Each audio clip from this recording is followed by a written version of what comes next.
जय हिंद विद्यार्थी मित्रों, हूँ यश मोदी आप सबनु आत्मनिर्माण एज्युकेशन पोर्टल पर हार्दिक स्वागत करूँ छूँ। मित्रों, घणा लांबा समयथी घणा बधा विद्यार्थी मित्रों ने इंतजार हतो ए सीरीज आज आपणे स्टार्ट करवा जई रह्या छे। एन्शियंट हिस्ट्री આપણે કમ્પ્લીટલી આર્ય શર્મા અને તમિલનાડુ બોર્ડ કવર કરાવીશું। એના કારણે આ સિરીઝ લેન્ધી હશે। ઘણા બધા એ એક્સપેક્ટેશન સાથે જોવા આવ્યા હશે કે સર અડધો કલાકની અંદર હડપ્પા સંસ્કૃતિ પતાવી દેશે, તો મિત્રો એવું નથી, તમારે થોડું સહન કરવું પડશે।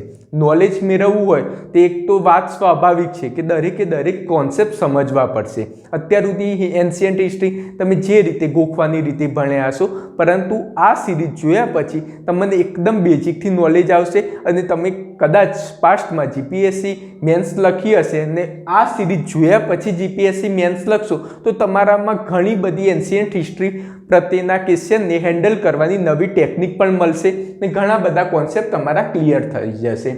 હવે એન્શિયન્ટ હિસ્ટ્રીની શરૂઆત તો આમ તો મિત્રો પાષાણ યુગથી થતી હોય છે, પરંતુ હું હડપ્પા સંસ્કૃતિથી કરીશ કેમ કે જીપીએસસીની અંદર પાષાણ યુગ સિલેબસમાં નથી। હું નો ડાઉટ એના માટે એક લેક્ચર બનાવીશ, પણ એમાં જસ્ટ માત્ર બેઝિક સમજ આપીશ। પરંતુ હડપ્પા સંસ્કૃતિ ખૂબ જ ઇમ્પોર્ટન્ટ છે ને હડપ્પા સંસ્કૃતિની તો વાત કરું કે આપણે કદાચ જીપીએસસીની તૈયારી ના કરતા હોય તો પણ આના વિશે સમજ હોવી જોઈએ। તમને ખ્યાલ છે, ઇતિહાસ એટલે અતીતનું જ્ઞાન હોવું જોઈએ। જ્યારે આપણે અતીતનું જ્ઞાન હશે ત્યારે જ આપણે ફ્યુચરમાં સારી એવી પ્રગતિ કરી શકીશું। આપણે પાસ્ટમાંથી શીખ લઈશું કે ના ના, આપણી સંસ્કૃતિ તો આટલી ભવ્ય હતી, એના કારણે આપણને મોટિવેશન મળશે। એના વિશે પણ હું વાત કરીશ કે કેવી રીતે રાષ્ટ્રવાદના ઉદ્ભવ માટે પણ હડપ્પા સંસ્કૃતિ જવાબદાર હતી। ઓકે, આત્મનિર્માણ સંસ્થા દ્વારા વિવિધ કોર્સ ચાલે છે, તમે અહીં આગળ પ્રાઇસ ડિટેલ જોઈ શકો છો। એકદમ નજીવા દરે વિવિધ કોર્સ પ્રોવાઈડ કરતા હોઈએ છીએ। તો હજી સુધી જે મિત્રોએ આત્મનિર્માણ એપ્લિકેશન ડાઉનલોડ ના કર્યું હોય એક વખત જરૂરથી કરજો, તમને ખૂબ જ બેનિફિટ થશે। હવે આજે આપણે મિત્રો શું જોવાના છીએ, તો સૌ પ્રથમ ઇન્ડેક્સ અહીં આગળ આપેલી છે કે ભાઈ હડપ્પન સંસ્કૃતિ આપણે ભણી રહ્યા છીએ તેનો ઉદ્દેશ શું છે એ આપણે શીખવાનું છે। પછી હડપ્પન સંસ્કૃતિ કેવી રીતે શોધાવી। હડપ્પન સંસ્કૃતિ તો વર્ષો પહેલાં હતી જ પાસ્ટમાં, પરંતુ આપણને ક્યારે ખબર પડી કે ખરેખર ઇન્ડિયામાં હડપ્પન સંસ્કૃતિ છે। પહેલાં ઇતિહાસ લેખન કેવી રીતે થતું હતું ને ક્યારથી ભારતનું ઇતિહાસ લેખનમાં ચેન્જીસ આવે તો એની વિશે જાણવાનું છે। પછી તેનો કાળક્રમ કેવી રીતે નક્કી થયો। હવે આપણી જોડે તો કોઈ ઇન્ફોર્મેશન જ નથી, ડાયરેક્ટ આપણે પુરાતત્વિક જે સોર્સ પ્રાપ્ત થયા એના આધારે જ આપણે બધું ડિસાઇડ કર્યું। તો કાળક્રમ કઈ ટેકનિક વડે નક્કી થયો એના વિશે પણ આપણે જાણવાનું છે। ગ્રામ્ય જાતિઓ ધીરે ધીરે હડપ્પા સંસ્કૃતિનો કેવી રીતે ભાગ બની ગયો, બહુ જ મસ્ત વાત કરી છે કે ભાઈ પહેલાં જે ટ્રાઇબલ લોકો હતા, જે પશુ ચરવાયા હતા, એ હડપ્પા સંસ્કૃતિના કેવી રીતે ભાગ બની ગયા તેના વિશે જાણવાનું છે। પછી હડપ્પા સંસ્કૃતિનો ભૌગોલિક વિસ્તાર કેટલો હતો તેના વિશે ઇન્ફોર્મેશન આજના લેક્ચરમાં મેળવવાની છે। ત્યારબાદ પ્રસ્તાવના પ્રાચીન નગરોની જે શોધ થઈ છે તેના વિશે, હડપ્પા સંસ્કૃતિનો સમયગાળો શું હતો, પ્રાગ હડપ્પિયન, મધ્ય હડપ્પિયન કાળ, પરિપક્વ હડપ્પિયન કાળ ને પછી લાસ્ટમાં હડપ્પિયન કાળ, તે દરેકે દરેક વિશે આપણે ઇન્ફોર્મેશન મેળવવાની છે। હડપ્પા સભ્યતા પૂર્વેની માહિતી, હડપ્પા સભ્યતા શોધાય એ પહેલાં કેવી સોસાયટી હતી એના વિશે ઇન્ફોર્મેશન મેળવવાની છે। તેના ભૌગોલિક લક્ષણો શું હતા, કૃષિનો ઉદ્ભવ અને ઠરીથામ થયેલા ગામડા, આ બહુ જ બેસ્ટ વાત કરી છે કે ભાઈ કૃષિનો ઉદ્ભવ થયો, ત્યારબાદ સોસાયટી ઇકોનોમિક્સમાં શું ચેન્જ આવ્યો તેના વિશે જાણવાનું છે ને ત્યારબાદ શરૂઆતનો જ હડપ્પાનો સમયગાળો છે એના વિશે ઇન્ફોર્મેશન મેળવવાની છે। એટલે ટૂંકમાં આજના લેક્ચરમાં માત્ર ને માત્ર જે હડપ્પા કાળ છે, તો હડપ્પા પરિપક્વ હડપ્પા કાળનો જે સમયગાળો છે એના પહેલાંના સમયગાળા વિશે ઇન્ફોર્મેશન મળશે અને ખાલી જસ્ટ આજના લેક્ચરમાં તમને એ જ ઇન્ફોર્મેશન મળશે કે ભાઈ હડપ્પા સંસ્કૃતિ હતી, જે નગરીય સંસ્કૃતિ હતી, એ રાતોરાત ઉદ્ભવ નથી થયો, પરંતુ એનું કાળક્રમ અનુસાર જે પ્રગતિ થઈ હતી એના અનુરૂપ હડપ્પા સંસ્કૃતિનું સંશોધન થયું હતું। હજી ઘણા બધા વિદ્યાર્થી મિત્રો મને ખ્યાલ છે કે સર શું બોલી રહ્યા છે એ ખ્યાલ નહીં આવે, પરંતુ ધીરે ધીરે તમને દરેકે દરેક વસ્તુ સમજ આવી જશે, એટલે ટેન્શન ના લેતા।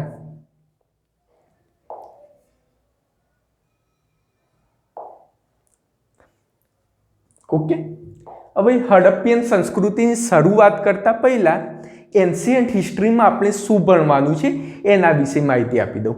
દરેક વસ્તુ જ્યારે આપણે ભણતા હોઈએ ત્યારે આપણને ઉદ્દેશ ખ્યાલ હોવો જોઈએ.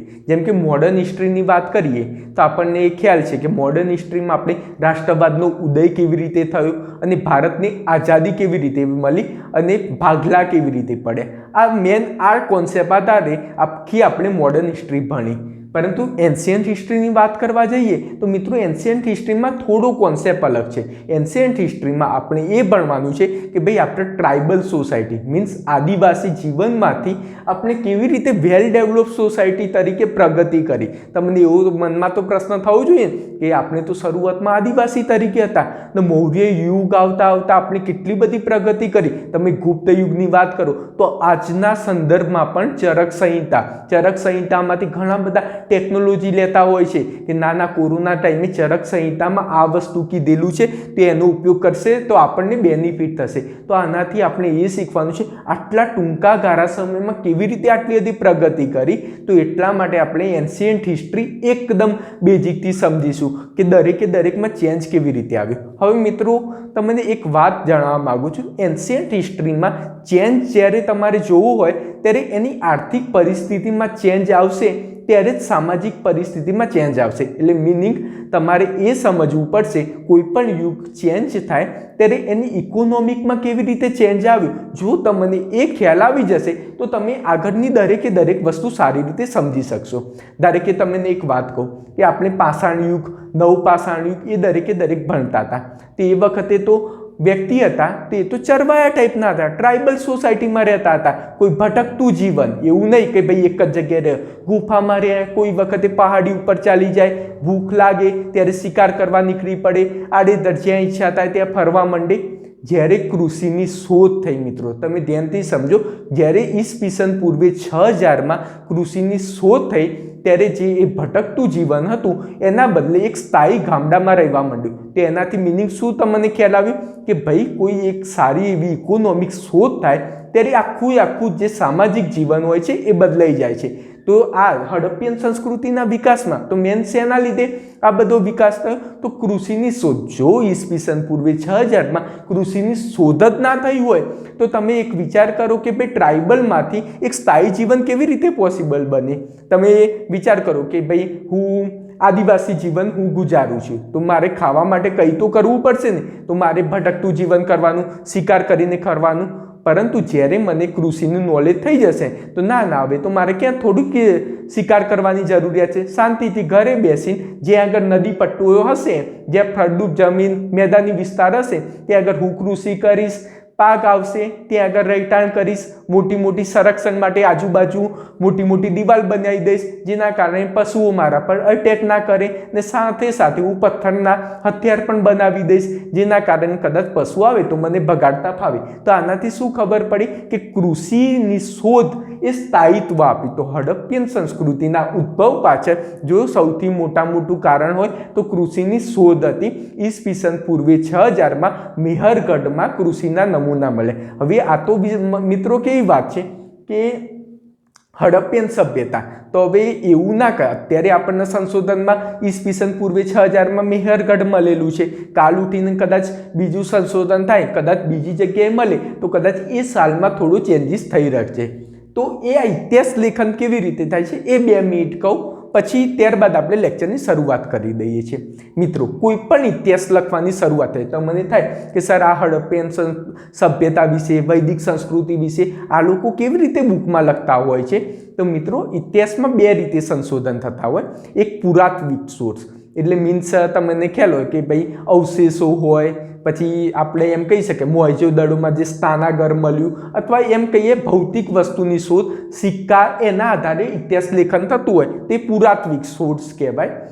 એ તમને આઈડિયા તો આવી ગયું ને. પુરાતત્વિક સ્ત્રોત એટલે ટૂંકમાં સિક્કા હોય અથવા શિલાલેખ હોય અથવા અભિલેખ હોય, એનાથી જે ઇન્ફોર્મેશન મળે તો એના આધારે જે ઇતિહાસ લેખન થાય એ પુરાતત્વિક સોર્સના આધારે ઇતિહાસ લેખન થયું છે એમ કહેવાય. ધારો કે તમને વિચાર કરો કે મોહેંજો-દડોમાંથી સ્નાનાગર પ્રાપ્ત થયું, તેના પરથી આપણે આઈડિયા લગાવી શકીએ કે ભાઈ મોહેંજો-દડોમાં સ્નાનાગર હતું, તેના કારણે ત્યાં આગળ સામાજિક પ્રવૃત્તિ પણ થતી હશે, કોઈ સારા એવા પ્રસંગે બધા ભેગા થઈને ત્યાં આગળ સ્નાન પણ કરતા હશે. તે જ રીતે હડપ્પામાં અન્નાગાર પ્રાપ્ત થયા, તો અન્નાગાર પ્રાપ્ત થયા તો એના પરથી ખબર પડી જાય કે ભાઈ અન્નાગાર કેમ બનાવ્યા હશે કે ભાઈ ત્યાં આગળ અન્નની અધિશેષ હશે, મીન્સ જરૂરિયાત કરતાં વધુ અન્ન પ્રાપ્ત ખેતી થતી હશે, એના કારણે સંગ્રહ માટે અન્નાગાર બનાવ્યા હશે. તો આના પરથી આપણને ખ્યાલ આવે કે ભાઈ કૃષિ અધિશેષમાં છે.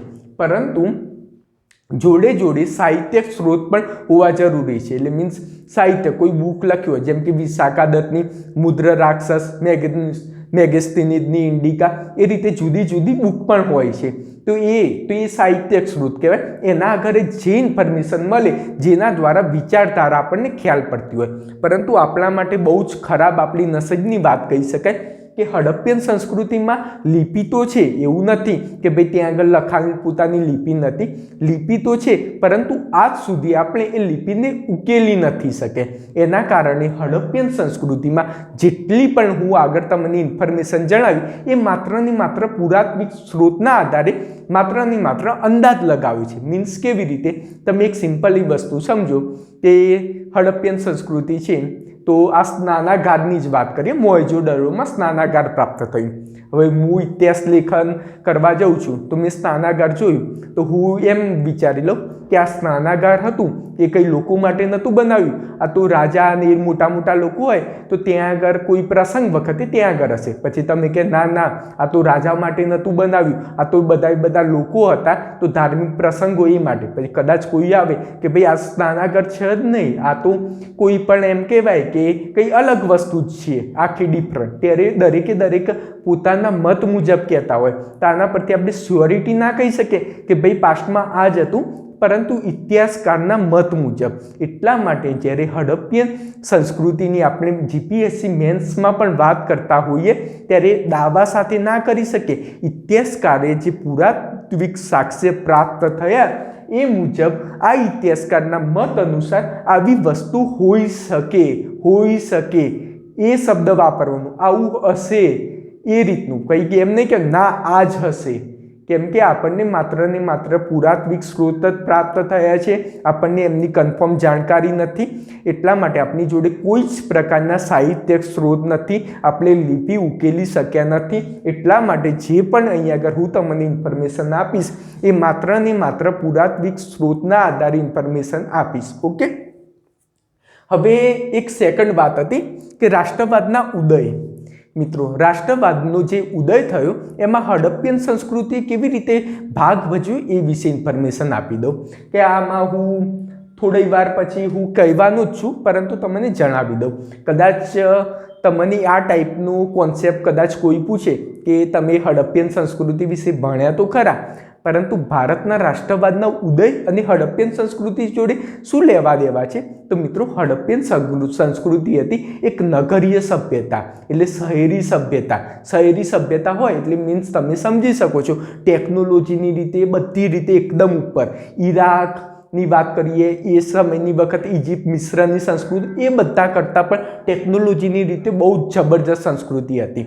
તો જ્યારે આપણે એમ વાત કરીએ કે 19મી સદીની વાત કરીએ અથવા 20મી સદી, 19મી સદીનો એન્ડિંગનો ભાગ અથવા 20મી સદીની શરૂઆતનો તબક્કો 1900થી 1930ની વાત કરીએ તો ત્યાં આગળ એ ટાઈમે શું અંગ્રેજો કહેતા હતા કે ભાઈ ભારત, તમારામાં તો કંઈ દમ જ નથી, તમારી સંસ્કૃતિમાં કંઈ જ નહીં, તમે લોકો તો કચરા જેવા લોકો છો, નાગની સંસ્કૃતિ છે, તમને નાગ, અંધશ્રદ્ધા એ સિવાય તમને કંઈ આવડ્યું જ નથી.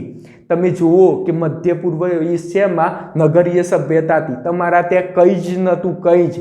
ત્યારે અચાનક તમને ખ્યાલ છે કે ભાઈ રેલવેના પાટા ખોદતા આખી ઈંટોનું આખું વિસ્તાર પ્રાપ્ત થયું. પછી બધા અંગ્રેજોને નવાઈ લાગી કે આ શું થઈ ગયું. તો આપણે તો અત્યાર સુધી એમ કહેતા હતા કે ભાઈ ઇન્ડિયા જોડે કઈ સંસ્કૃતિ જ નથી, કોઈ સભ્યતા જ નથી, ઇન્ડિયાની સંસ્કૃતિ તો ઈસવીસન પૂર્વે 600 જૂની છે, એમનામાં કંઈ જ દમ નથી, લોકોમાં કંઈ જ નોલેજ નથી, તો અચાનક આ રીતે સંસ્કૃતિ પ્રાપ્ત થઈ ગઈ, આખી હડપ્પિયન સભ્યતા પ્રાપ્ત થઈ. તો આના પરથી જે સંશોધન થયું તે એના પરથી ખબર પડી કે ભાઈ ભારતની જે સંસ્કૃતિ હતી, જે હડપ્પિયન સભ્યતા હતી, એ તો ઇજિપ્તની મિસ્ર, ઈરાકની મેસોપોટેમિયા એની સમકક્ષ હતી અને ટેકનોલોજીની દ્રષ્ટિએ, વિકાસની દ્રષ્ટિએ એ લોકો કરતાં પણ બહુ જબરજસ્ત હતી. તો આના કારણે ભારતીય લોકો આમ પહેલાં બહુ જ નારાજ થઈ ગયા હતા કે ભાઈ આપણા તો પૂર્વજો આ ટાઈપના હતા, આપણા પૂર્વજોએ કંઈ કર્યું જ નહોતું ને અચાનક આ રીતે ખબર પડી ગઈ કે ના આપણે તો જબરજસ્ત પાસ્ટ આપણો બહુ જ ભવ્ય હતો.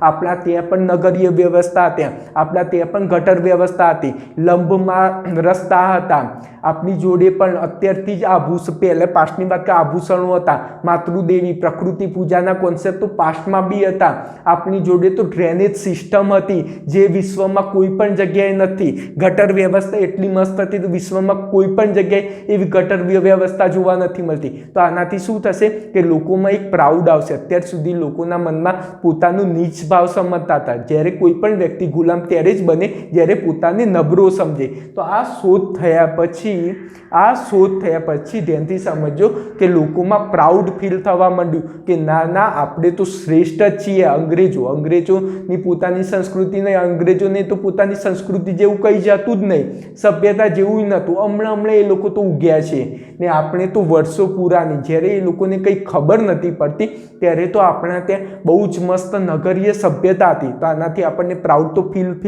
થવાનું છે. તે જ રીતે એ જ તબક્કા દરમિયાન 1905ના આસપાસના ગાળામાં કૌટિલ્યની અર્થશાસ્ત્રની શોધ થઈ. ત્યારે પણ અત્યાર સુધી એ લોકો એમ જ કહેતા હતા કે ભાઈ ભારતમાં તો પ્રોપર વહીવટી તંત્ર હતું જ નહીં, કંઈ જ હતું નહીં, માત્ર ને માત્ર આડેધડ રાજા શાસન કરતા હતા, કોઈ જ પ્રકારનું કાયદાનું શાસન નહોતું. ત્યારે કૌટિલ્યનું અર્થશાસ્ત્ર પ્રાપ્ત થયું. તેમાં જે અંગ્રેજો લોકો અત્યારે કોન્સેપ્ટ આપ્યા હતા એ તો વર્ષો પહેલાં મૌર્યકાળમાં કૌટિલ્યએ આપ્યા હતા. તો આના કારણે એ લોકોને ખબર પડી ગઈ કે ભાઈ ઇન્ડિયાને આપણે ગમે તેમ સમજતા હતા, ઇન્ડિયા તો બહુ જબરજસ્ત શ્રેષ્ઠ છે, આપણે એમને શું શીખવાડીશું, એમનામાં જ પોતામાં જ આટલું બધું જબરજસ્ત નોલેજ છે.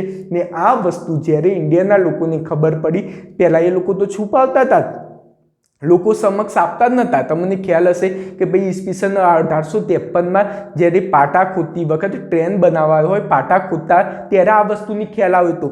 તો પણ 1921 સુધી એ લોકો છુપાવવાનો જ પ્રયત્ન કર્યો છે, કેમ કે એમને ખબર હતી કે જો આ વસ્તુની ખ્યાલ ભારતીય લોકોને આવી જશે તો ભારતીય લોકોને અત્યાર સુધી આપણે જે નીચ બતાવ્યા છે, ઉતરતી કક્ષાના બતાવ્યા છે, તે એમને એ મનમાંથી એ ભાવના ઉતરી જશે ને પોતાને શ્રેષ્ઠ સમજવા બનશે. ને જ્યારે વ્યક્તિ પોતાને શ્રેષ્ઠ અને આત્મવિશ્વાસ આવી જાય ત્યારે તેમને કોઈ પણ વ્યક્તિ ગુલામ ના બનાવી શકે.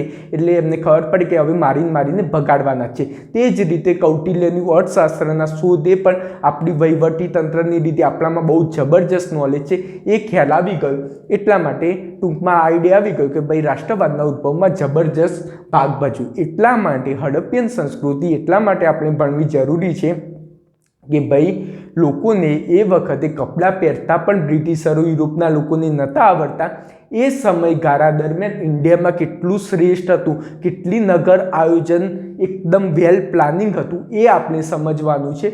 એટલા માટે આ લેક્ચર ખૂબ જ ઇમ્પોર્ટન્ટ બનશે.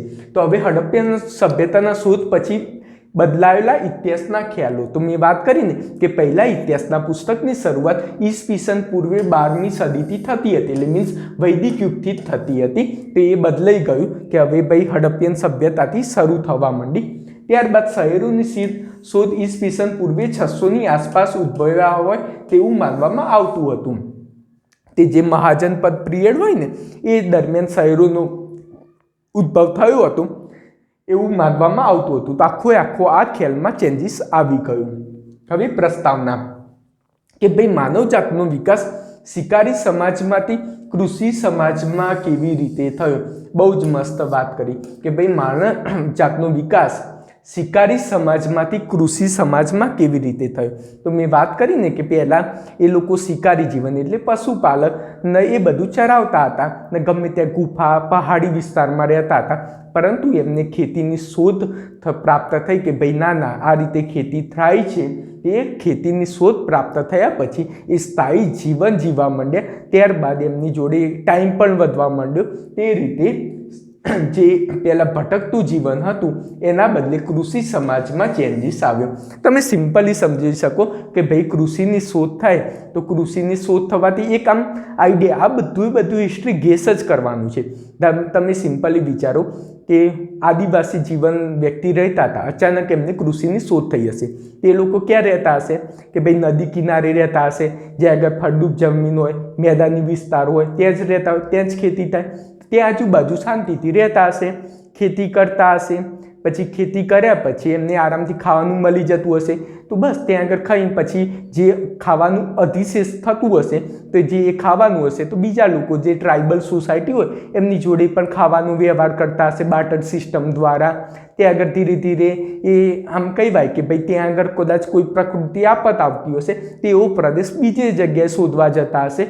આ રીતે ડેવલપમેન્ટ થયું હશે. પછી તેમનું પોતાનું સામાજિક જીવન હશે, કદાચ એમને કંટાળો આવતો હશે તો પેઇન્ટિંગ એવું કરવા માટે ગુફામાં ત્યાં આગળ કરતા હશે, અથવા કોઈ પથ્થર ઉપર ચિત્ર જેવું કરતા હશે. પછી રમવા માટે પણ ટાઈમપાસ માટે બી લખોટી જેવું એવું કંઈ કરતા હશે. એટલે ટૂંકમાં આ રીતે ગેસ કરીને પણ તમે આઈડિયા લગાવી શકો છો. કૃષિના શોધના પરિણામે શહેરો અને સભ્યતાનો ઉદ્ભવ થયો, તો એ વસ્તુ પણ આપણે નોટ ડાઉન કરી છે.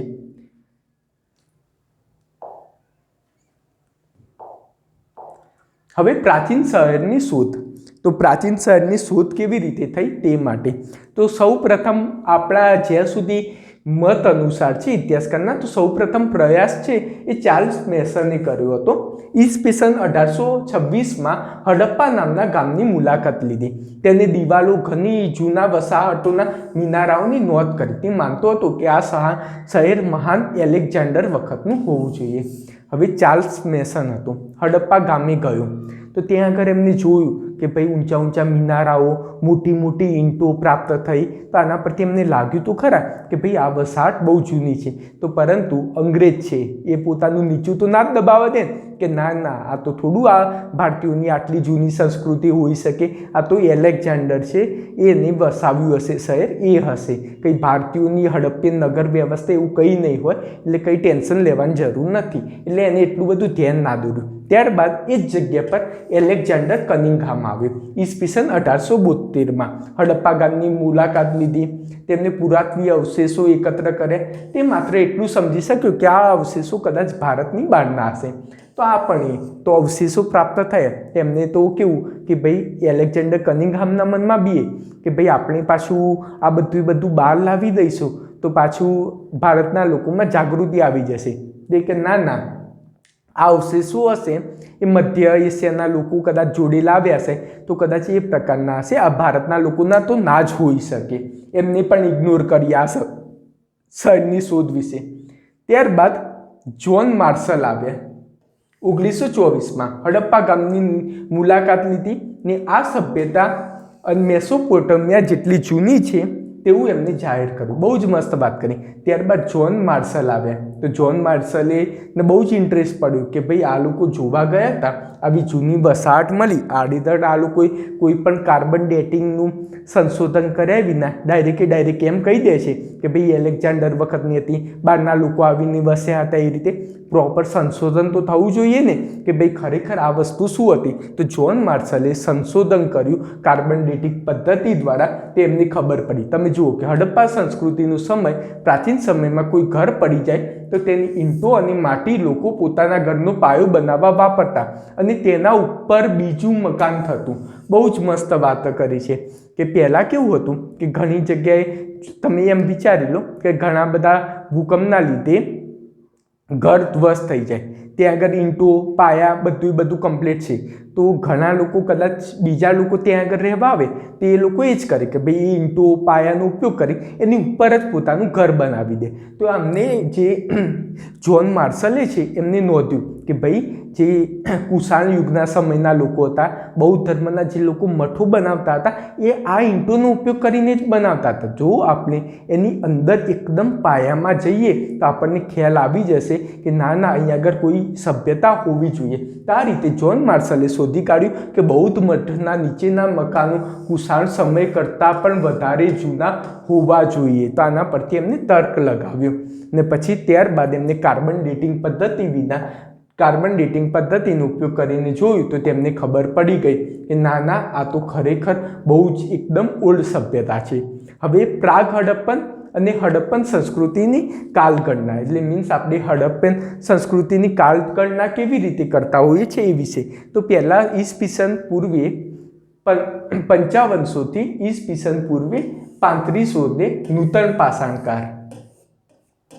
હવે મિત્રો પાષાણકાર વિશે થોડી પાષાણકાર કેમ કહેવામાં આવે છે એના વિશે થોડી ઇન્ફોર્મેશન મળે. તો ઈસવીસન પૂર્વે 5500થી ઈસવીસન પૂર્વે 3500 સુધી પાષાણયુગ. તો મનુષ્યના જીવનમાં પથ્થર ખૂબ જ અગત્યની ભૂમિકા ભજવતો હતો.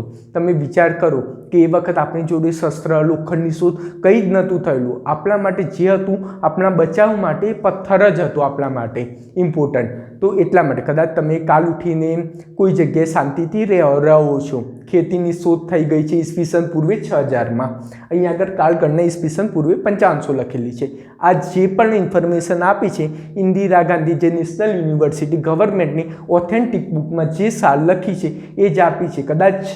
કદાચ સાલમાં ફેલ ડિફરન્સ થઈ શકે તો એ કંઈ વાંધો નથી, તમને ઓથેન્ટિક જ આ સોર્સ છે એટલે કંઈ ટેન્શન લેવાની જરૂર નથી. તો આના પરથી શું વાત કરી કે ભાઈ ખેતીની શોધ થઈ. હવે કદાચ પ્રાણીઓ આવ્યા, કોઈ એના માટે રક્ષણ માટે આપણે કઈ વસ્તુ તો જોશે ને, તો આપણે મુખ્યત્વે પથ્થરનો ઉપયોગ કરતા હતા એ લોકો આપણા સ્વ બચાવ માટે. એટલા માટે જ પાષાણ યુગ કહેવામાં આવે છે. નૂતન પાષાણ યુગ. તો નૂતન પાષાણ યુગ દરમિયાન આપણે જે પથ્થરના શસ્ત્રો બનાવતા હતા એની સાઇઝ નાની કરી હતી, નાણીદાર મસ્ત રીતે કરીને શસ્ત્રો બનાવ્યા હતા એટલે નૂતન પાષાણ યુગ કહેવાય છે. ઈસવીસન પૂર્વે 5500થી ઈસવીસન પૂર્વે 3500ની સાલ નૂતન પાષાણ યુગ કહેવાય છે. ત્યાંની ખાસિયત શું હતી આ સાલની? તો બલુચિસ્તાન અને સિંધુના મેદાનમાં વસાહતો જેવી કે મેહરગઢ, કિલુગુલ, મોહમ્મદ ઊભી થઈ હતી. કદાચ તમને પૂછાય કે ભાઈ મેહરગઢ અને કિલુગલ મોહમ્મદ કયા સમયગાળા દરમિયાનની સાઇટ છે?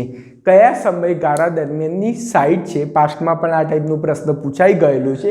તો નૂતન પાષાણકાળ દરમિયાનની સાઇટ છે. ઓકે મિત્રો, નૂતન પાષાણ યુગ દરમિયાનની સાઇટ છે આ. પશુપાલન સાથે મર્યાદિત ખેતી અને મોસમ પ્રમાણેના ગ્રામ્ય ધંધાની સાથે કાયમી ગામડા ઊભા થયા. તો મેં વાત કરીને કે ભાઈ ખેતી હોય એ ખેતીની શરૂઆત થઈ ગઈ હતી, પરંતુ ખેતીની શરૂઆત થઈ પરંતુ આપણી જોડે તો ખેડવા માટે આપણે લોખંડના હાર તો હતા નહીં, પથ્થરથી આપણે ખેતી કરતા હતા, જે ખોદીને કરતા હતા. તેના કારણે તમને ખ્યાલ છે કે ભાઈ પથ્થરનો આપણે ઉપયોગ કરીએ તો એટલા માટે જે જોઈએ એવી પ્રોડક્ટિવિટી તો ના જ આવે. તો એટલા માટે પશુપાલન સાથે મર્યાદિત ખેતી, આપણે પશુપાલન મૂકી નહોતું દીધું પરંતુ આપણને ખેતી કરતાં આવડી ગઈ હતી.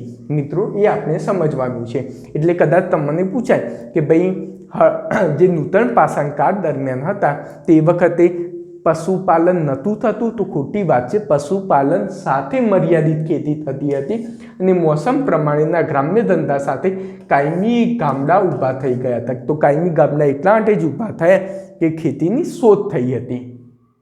હવે બાજરી, ઘઉં, ખજૂર, સૂતર, ઘેટા, બકરાની જાણકારી હતી. કદાચ તમને પૂછાય કે ભાઈ નૂતન પાષાણકાળ દરમિયાન બાજરીની જાણકારી હતી? તો હા હતી. ઘઉંની હતી? ઘઉં હા. ખજૂર? તો ખજૂરની પણ હતી. સૂતર, ઘેટા, બકરાની જાણકારી હતી. તો આ ઇમ્પોર્ટન્ટ ફેક્ટ છે, યાદ રાખજો. અને માટીકામના વાસણો અને કલા કારીગરીના ઉત્પાદનોનો પુરાવો શોધી શકાયા હતા. તો બહુ જ મસ્ત વાત કરી છે કે ભાઈ માટીકામના વાસણોનો ઉપયોગ પણ કરતા હતા. ત્યારબાદ કલા કારીગરીના ઉત્પાદનો પણ એમાં જોવા પ્રાપ્ત થયા હતા. એટલે ટૂંકમાં સમજી શકો કે તમને જ્યારે સામાન્ય જાણકારી પડે, નવા તમે એક જગ્યાએ સ્થાયી જીવન જીવવાની શરૂઆત કરી ત્યારે તમને એટલી બધી જાણકારી નહીં હોય, પણ થોડા અંશે થોડી ઘણી જાણકારી હોય કે ભાઈ આપણે ચરવૈયા હતા એટલા માટે ઘેટા બકરા ચરાવતા હશે, ખાવા માટે ઘઉં બાજરીનો ઉપયોગ કરતા હશે, પછી અમુક પકવાન માટે એમ કહેવાય ના બહુ મસ્ત સ્વીટ છે તો ખજૂર ખાતા હશે, સૂતરનો ઉપયોગ કરીને કદાચ કપડાં જેવું બનાવવા માટે ઉપયોગ કરતા હોઈ શકે.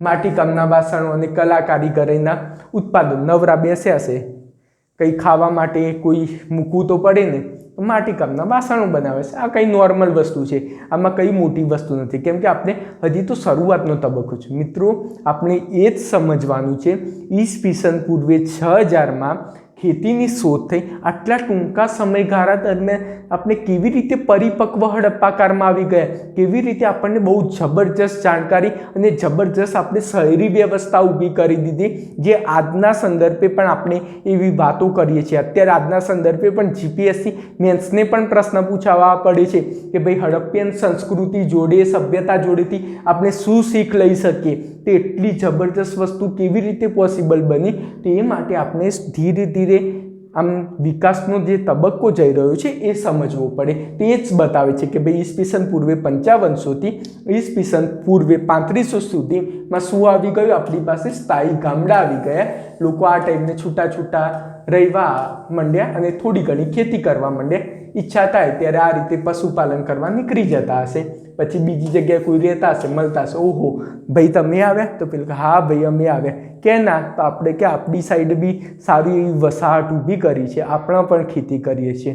તો પછી એમને જોયું કે ભાઈ આ તમે આ મીઠું મીઠું શું ખાવશો, કે ખજૂર છે ખજૂર, તો કે સારું તો મને મોકલાવો. તો કે તમે પણ એવું કોઈ વસ્તુ આપો, તો કે કંઈ વાંધો નહીં, અમારી જોડે પણ સારા એવા ઘઉં છે તો ઘઉં લઈ જાઓ. તે રીતે પરસ્પર વેપાર સિસ્ટમ બી ચાલતું હોય. પછી અમુક વખતે તો કોઈ ના નવો આવ્યો છે આદિવાસી જેવો, તો મારો, તો બધા ભેગા થઈને મારતા બી હોઈ શકે. અમુક વખત અંદરો અંદર ઝઘડા પણ થતા. પછી એવું થાય ના અંદર ઝઘડા કરવામાં કોઈ ફાયદો નથી, મરીને રહીએ, વેપાર કરીએ તો બંને માટે સારું એવું છે. તો પછી વેપાર પણ કરતા હશે. આ રીતે અંદાજો લગાવી શકે. તમારા મનમાં જે અંદાજો આવે આ ટાઈપનું આપણે સમજી શકતા હોઈએ છીએ પુરાતત્વિક જે સાક્ષ્ય મળે એ પ્રમાણે.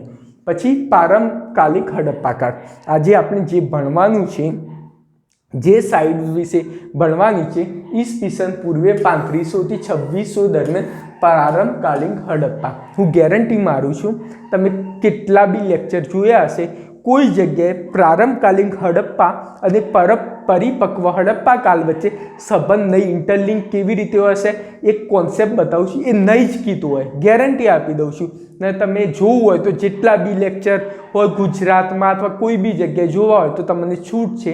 ને કોઈ જગ્યાએ તમને કીધું હોય તો મને મેસેજ કરજો કે ના સર ખરેખર આ વસ્તુ કીધેલી છે. 100% ના જ કીધું હોય, કેમ કે અમુક વસ્તુ ઇન્ટરલિંક જે અમુક સંશોધન થયેલા છે, અમુક ટૂંક સમયગાળા પહેલાંના હતા, એમાંથી જ પોઈન્ટ લીધેલા છે. અને હું ગેરંટી મારું છું કે કોઈ રિસર્ચ પેપરનો ઉપયોગ મેક્સિમમ લેક્ચરર નથી કરતા હોતા, એટલે નહીં જ ખ્યાલ હોય. આ તમને ફર્સ્ટ ટાઈમ જ જાણવા મળશે. ઈસવીસન પૂર્વે 3500થી 2600 પ્રારંભકાલીન હડપ્પાકાર છે. તો આમાં ઘણી વસાહતો ટેકરીઓ ઉપર અને મેદાનોમાં સ્થિર થઈ. બહુ જ મસ્ત વાત થઈ.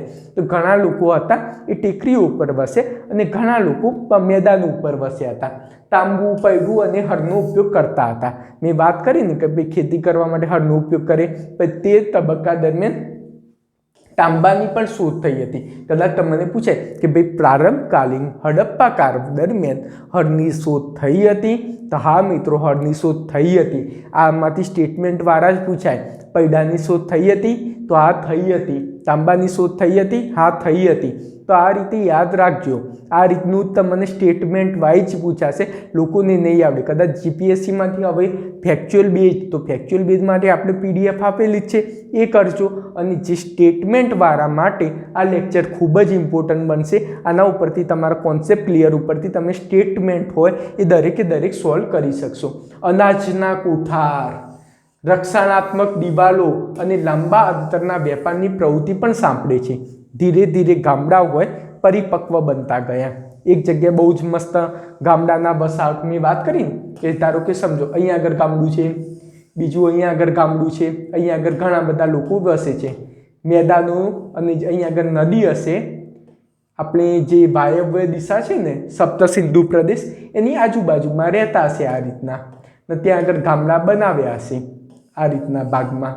પછી ત્યાં આગળ હવે ગામડા, તો હવે પશુની સામે રક્ષણ માટે રક્ષણાત્મક દિવાલો બનાવવી પડે, અથવા કોઈ બીજી પ્રજાતિ આક્રમણ ના કરે એ માટે દિવાલની જરૂર પડે. પછી એ વખતે ખેતી વધુ પ્રમાણમાં થતા હોય, એટલા માટે જરૂરિયાત કરતાં વધુ ખેતી થતી હોય, એ સાચવવા માટે કોઈ વ્યવસ્થા પણ કરવી પડે. કોલ્ડ સ્ટોરેજ જેવું પણ બનાવવું પડે, તો અનાજના કોઠારો પણ બનાવ્યા હતા અને લાંબા અંતરના વેપાર પ્રવૃત્તિ પણ ચાલતી હતી. એટલે ઘણા બધા પશુઓ, આમ વિચાર કરો કે ઘણા બધા ચરવૈયા તો હતા જ, આ લોકોની કૃષિ એટલી બધી મોટા પ્રમાણમાં બી નથી થતી, એ લોકો હજી પશુ ચાલક તો છોડ્યું નહોતું. તો આ સાઈડ ગયા હશે આ ગામડામાં કે ભાઈ કેમ આવ્યું છે, કે ભાઈ અમારા ત્યાં આ બધું સારું એવું થાય છે, ઘઉં સારા થાય છે, બાજરી સારા થાય છે. તો આ કે ના ના, અમારા ત્યાં ખજૂર સારી થાય છે. એ સારું, ચલો ખજૂર આપો. પછી અમારા ત્યાં વાસણો બહુ મસ્ત અમે બનાવીએ છીએ. તો કે અમે પણ ઘણું બધું, અમે જે પાણીનું જે જગ ટાઈપનું હોય છે એ બહુ મસ્ત બનાવીએ છીએ, સિક્કા જેવું હોય ઇન્ફોર્મેશન એ મસ્ત બનાવીએ છીએ, મૂર્તિ મસ્ત બનાવીએ છીએ, રમવા માટે આપણે ગેમો પણ સારી એવી બનાવીએ છીએ, કે આપો આપો અમને પણ આપો. તે રીતે અંદર લાંબા અંતરના વેપારની પ્રવૃત્તિ પણ સાંભળે છે. એટલે કદાચ પૂછાય કે ભાઈ પ્રારંભકાલીન હડપ્પામાં લાંબા અંતરની વેપાર પ્રવૃત્તિ ચાલતી હતી. આ વખતના જીપીએસસી પ્રિલિમિનરીમાં પ્રશ્ન પૂછાઈ ગયો છે કે ભાઈ હડપ્પા કાળ દરમિયાન મધ્ય એશિયા જોડે વેપાર પ્રવૃત્તિ ચાલતી હતી. હા મિત્રો, ચાલતી જ હતી કે લાંબા અંતરના વેપારની પ્રવૃત્તિ આ તો પરિપક્વ હડપ્પા કાળ પહેલાં પ્રારંભકાલીન હડપ્પા કાળ દરમિયાન પણ આ ચાલતી હતી. તો આ પ્રારંભકાલીન હડપ્પા કાળથી શું સમજવાનું છે કે આપણે પરિપક્વ હડપ્પા કાળ પહોંચ્યા એ પહેલાં પણ ઘણી બધી વસ્તુ હતી એ ઓલરેડી હતી ગામડાઓ જોડે. એવું નહીં કે નગરીય સભ્યતા જોડે રાતોરાત અન્નના કોઠારા આવી ગયા, એ રીતે વ્યવસ્થા આવી ગઈ. ઓલરેડી આપણી જોડે ગામડામાં હતી જ, નાના નાના પ્રમાણમાં વસ્તુ હતી, પરંતુ એ થોડા ટાઈમ પછી સ્થાનાંતર થયું હશે. કોઈ સારા એવી જગ્યાએ એમને વધુ ટેકનોલોજીનો ઉદય થઈ, કોઈ એક ફિક્સ જગ્યાએ રહેવા માંડ્યા હશે. તો બધી જે અલગ અલગ જગ્યાએ જે વસ્તુ જોવા મળતી હતી એ સમન્વિત થઈ ગઈ. આ બહુ જ જબરજસ્ત કોન્સેપ્ટ છે કે અમુક લોકો એમ પૂછશે કે ભાઈ ગામડા નષ્ટ થઈને શહેરો બન્યા હતા. ખોટી વાત છે. ઓલરેડી જે સાઈડ હતી એમાં જે ઇન્ફોર્મેશન છે, જે વસ્તુ પ્રાપ્ત થતી હતી એ પ્રાપ્ત થતી જ હતી. તો એ વસ્તુનું સમન્વય બી હડપ્પિયન સંસ્કૃતિ જે પરિપક્વ ટાઈમમાં હતી તેમાં સમન્વય જોવા મળે છે. તો આ વસ્તુને હું તમને પ્રૂફ આપીશ, બતાવીશ કે ભાઈ જે પ્રારંભકાલીન હડપ્પા છે આ સાઈડો હતી એમાંથી જે આ વસ્તુ મળી હતી એ પરિપક્વ હડપ્પા કાળની જે સાઈડો હતી, જે ગુજરાતમાં સાઈડ હતી, પછી જે પંજાબ, એ બલુચિસ્તાન, અલગ અલગ વિસ્તારમાંથી ત્યાં આગળ પણ આ વસ્તુ જોવા મળે છે. એનું મિનિંગ એમ કહી શકાય કે ભાઈ ગામડાઓ અચાનક નષ્ટ નહોતા થયા, પણ ધીરે ધીરે એકબીજા સાથે એમ કે શહેરી વ્યવસ્થા સાથે સમન્વય થઈ ગયો હતો. તે જ રીતે પીપરો, મોટી ખૂંદવાળા આખલા, નાગ, શિંગડાવાળા દેવ વગેરેની આકૃતિની શરૂઆત પણ આ સમયગાળા દરમિયાન થઈ ગઈ હતી. તો કદાચ પૂછે કે ભાઈ પીપરાની શરૂઆત ક્યારે થઈ હતી, તો પ્રારંભકાલીન હડપ્પા કાળ દરમિયાન.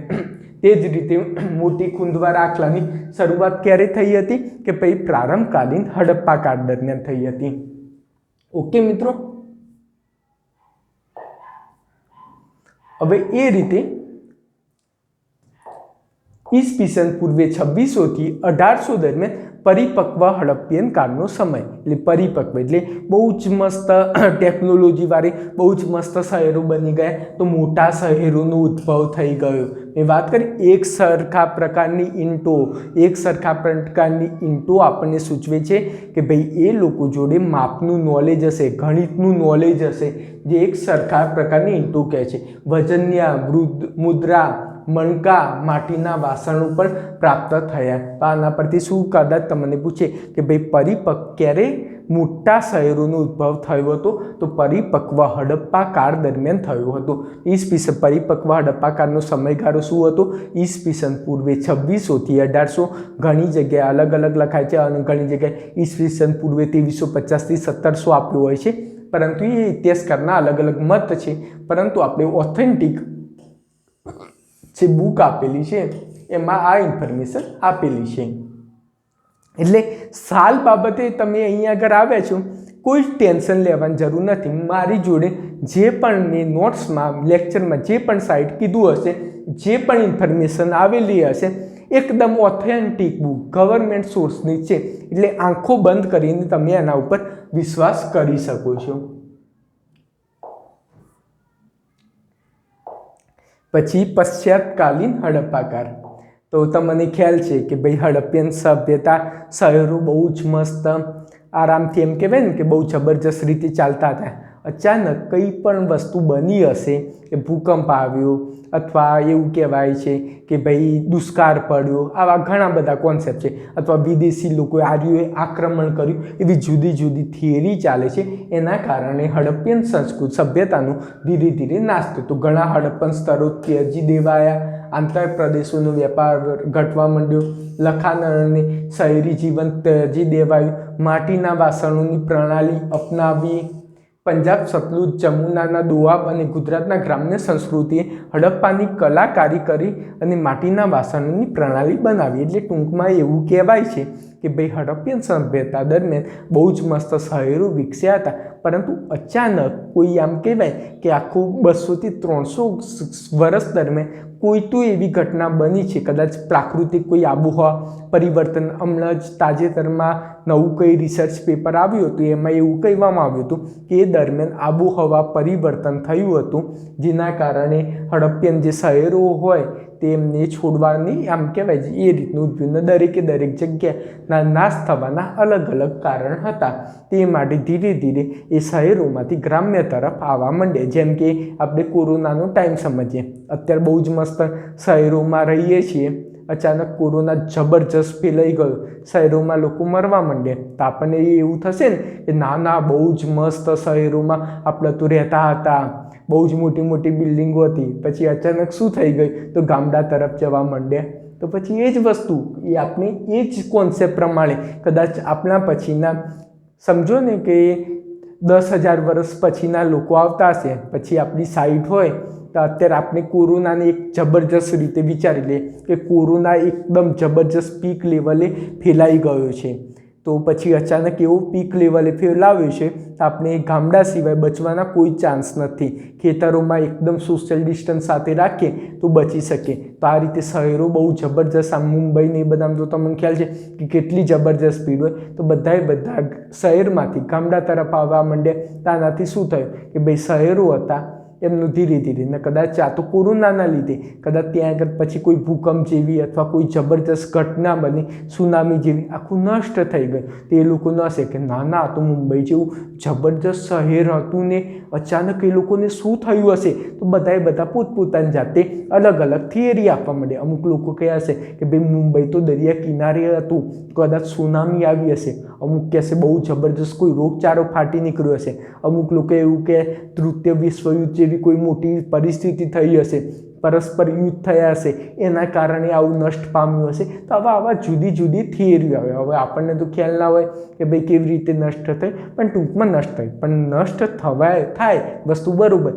પરંતુ સંપૂર્ણપણે એ લોકો થોડા નષ્ટ થાય। ઘણા બધા વ્યક્તિઓ હોય એ શહેર તરફથી ગામડા તરફ જાય, ગામડામાં જાય તો કોઈ વ્યક્તિ જાય ત્યારે ગામડા તરફ તો પોતાના સંસ્કાર, પોતાની જે એમ કે ટેકનોલોજી, આવડત એ બધું લઈને જતા હોય। એટલે મીન્સ જે માટીના વાસણો હોય, જે એમની આવડત હોય, જે પણ કલાકૃતિ હોય, એ દરેકે દરેક વસ્તુ ગ્રામ્યમાં તો મળવાના નહીં। તો આ રીતે હડપ્પિયન સંસ્કૃતિની જે લાક્ષણિકતા આજે પણ યથાર્થ છે, આજે પણ નષ્ટ નથી થઈ। તમે જુઓ કે આજે પણ પ્રકૃતિ પૂજાના સંસ્કારની વાત કરીએ કે ભાઈ આપણે જે નગરી આપણે સ્નાનાગાર બનાવતા હોઈએ છીએ, લંબ દિશામાં રોડ બનાવતા હોઈએ છીએ, માતૃદેવીની પૂજા કરતા હોઈએ છીએ, કેટલા બધા લક્ષણ, સોપટાબાજી જેવું, પછી લખોટી છે, આભૂષણો છે, કાજલ છે, દરેકે દરેક વસ્તુ આજે પણ આપણને મળતા હોય છે।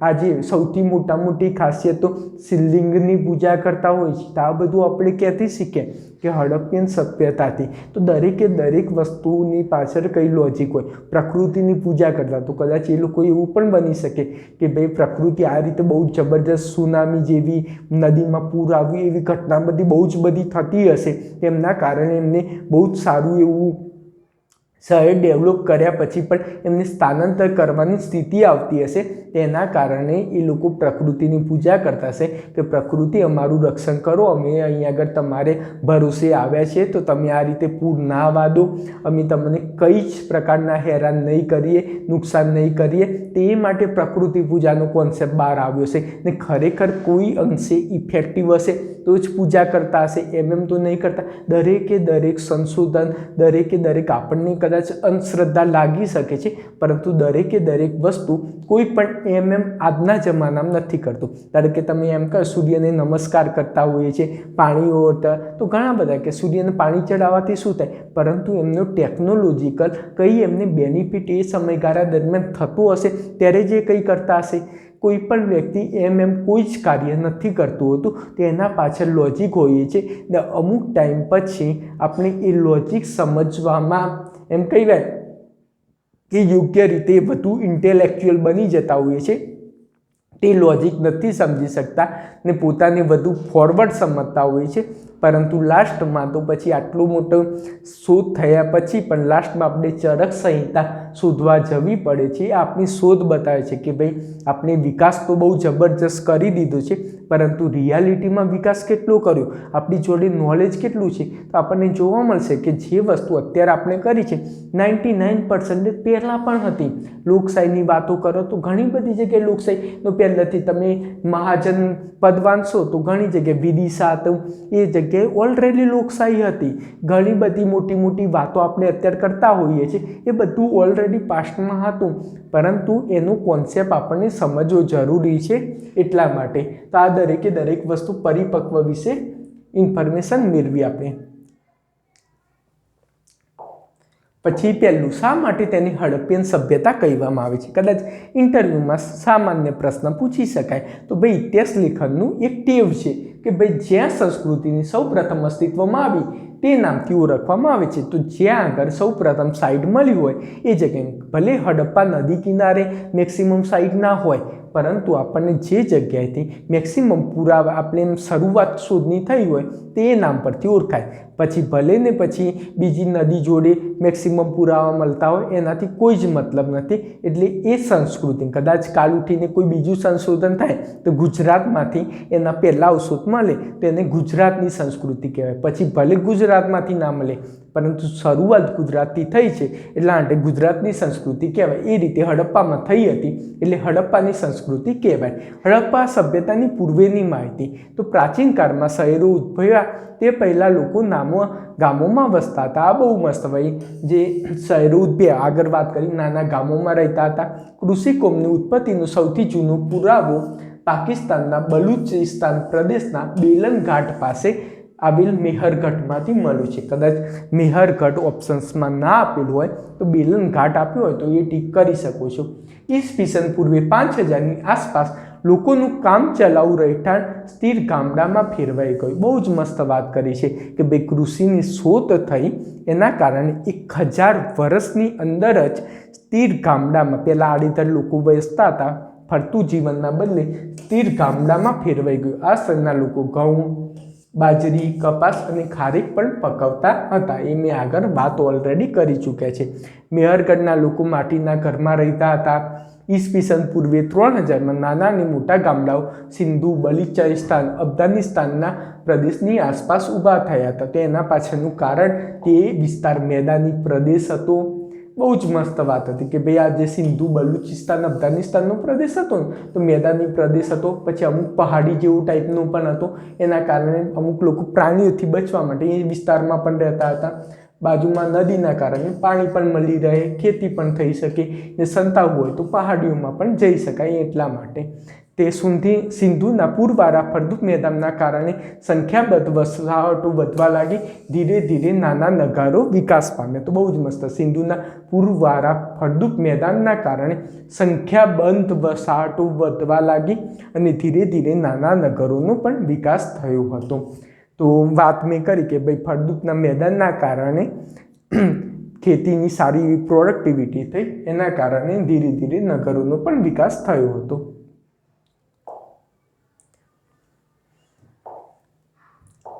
હવે શરૂઆતના હડપ્પન કાળની જે સાઇટો છે એ આપણે કાલના લેક્ચરમાં મિત્રો ભણીશું. આજે આપણે ટૂંકમાં લેક્ચર બહુ લેન્ધી નથી કરવા માગતા, કેમ કે મને પણ ખ્યાલ છે કે ભાઈ પ્રાચીન ઇતિહાસ બહુ જ બોરિંગ ટાઈપનો હોય છે, પણ આપણે જેમ બને એમ આપણી ઇન્ટરેસ્ટિંગ સ્ટોરી ટાઈપમાં બનાવવાનો પ્રયત્ન કર્યો છે. તો પણ થોડું તો સહન કરવું પડશે. ઓકે મિત્રો, જય હિન્દ, જય જય ગરવી ગુજરાત.